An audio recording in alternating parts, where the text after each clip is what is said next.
Kalau kita lihat di media sosial, dunia influencer kripto itu kelihatannya wah banget ya kan? Jadi triliuner itu seolah-olah cuma butuh satu klik yang tepat, sebuah mimpi yang dijual dengan sangat meyakinkan.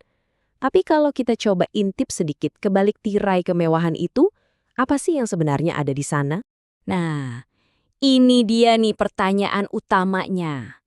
Pertanyaan yang mungkin juga lagi ada di kepala kalian sekarang, iya nggak? Pertanyaan yang bikin harapan melambung tinggi, tapi di saat yang sama juga jadi pemicu kontroversi yang besar banget.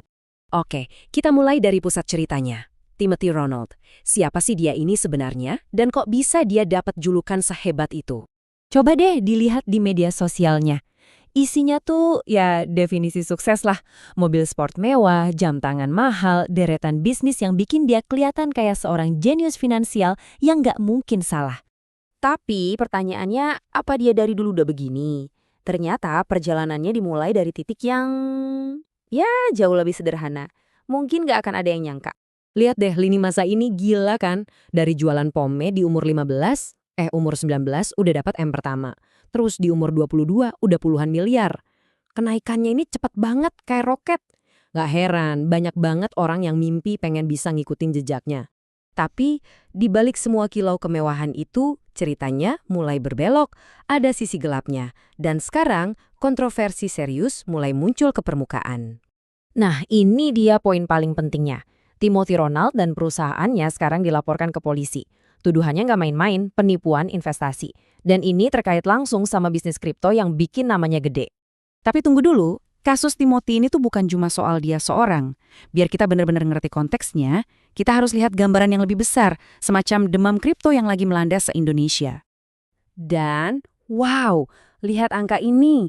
Bayangin, ada 20 juta orang di Indonesia yang investasi di kripto. Itu jumlah yang gede banget loh. Bahkan katanya bisa nyaingin jumlah investor di pasar saham tradisional. Dan yang lebih menarik lagi, siapa investornya? Kebanyakan itu Gen Z. Ya, generasi yang emang udah melek internet, nyaman sama teknologi baru.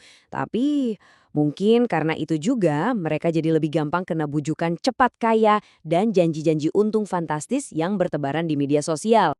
Oke, fenomena ini kan gede banget. Terus, apa kata para ahli soal ini?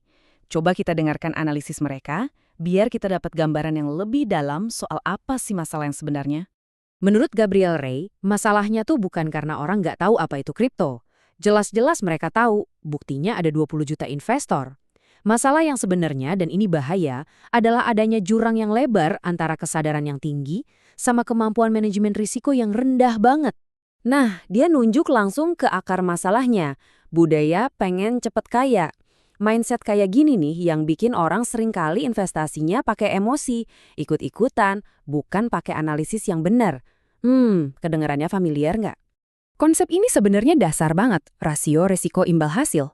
Gampangnya gini, sebelum kita masukin uang, kita harusnya tanya, kalau untung bisa dapat berapa, tapi kalau rugi bisa hilang berapa. Nah, sayangnya banyak banget investor baru yang cuma fokus ke untungnya aja, nggak pernah mikirin risikonya. Jadi, dari semua drama dan data ini, apa sih pelajaran paling penting yang bisa kita ambil? Kata-kata dari ahlinya ini benar-benar nusuk dan jelas banget.